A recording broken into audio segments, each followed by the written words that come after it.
I was part of the formation of a project called Ethereum that enables any average software developer, millions of software developers around the world, to learn the technology, roughly as easy to build on as building a web page or a mobile application, and build decentralized infrastructure.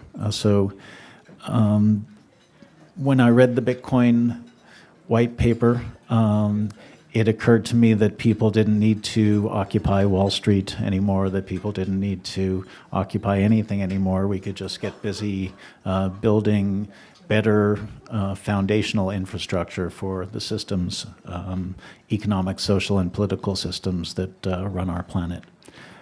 There are two tremendous value propositions to this technology. The first is that instead of building IT infrastructure that is siloed, that is centrally controlled, that is vulnerable to corrupt CFOs or rogue system administrators or hackers, we can build decentralized infrastructure that can subserve sectors, that can subserve entire industries, that can subserve value chains like supply chains.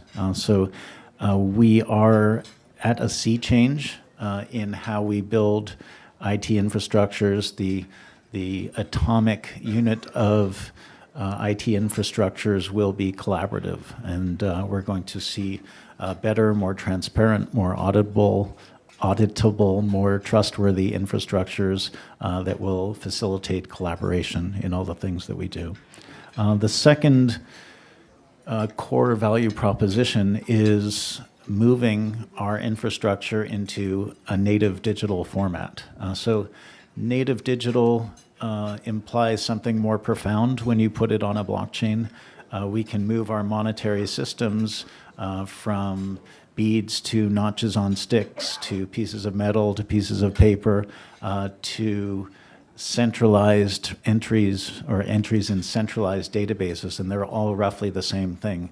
But if we move that foundational element of society, money, into natively digital form, and we enable machines and people to have control over the money and to move it around without intermediaries, we have a profound tool. So the foundational elements are more than just money. They're identity, there's reputation, there's agreements, there's certificates.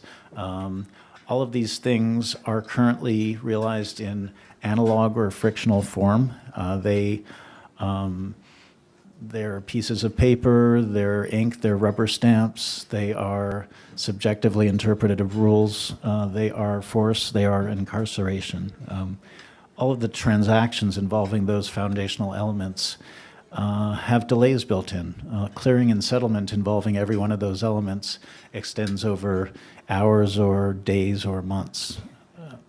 When you move money, as we've done already, and as is happening on a national level very soon, when you move money into registries on decentralized infrastructure, whether the public blockchain system or national systems, when you move identity, self-sovereign identity, into native digital form on a public blockchain, when you move legally enforceable hybrid agreements onto a public blockchain, a technology that we have built, where you can escrow money directly into clauses in an agreement and have programmatic clauses act based on conditions being met. When you escrow certificates, as we've done for education and other sorts of uses.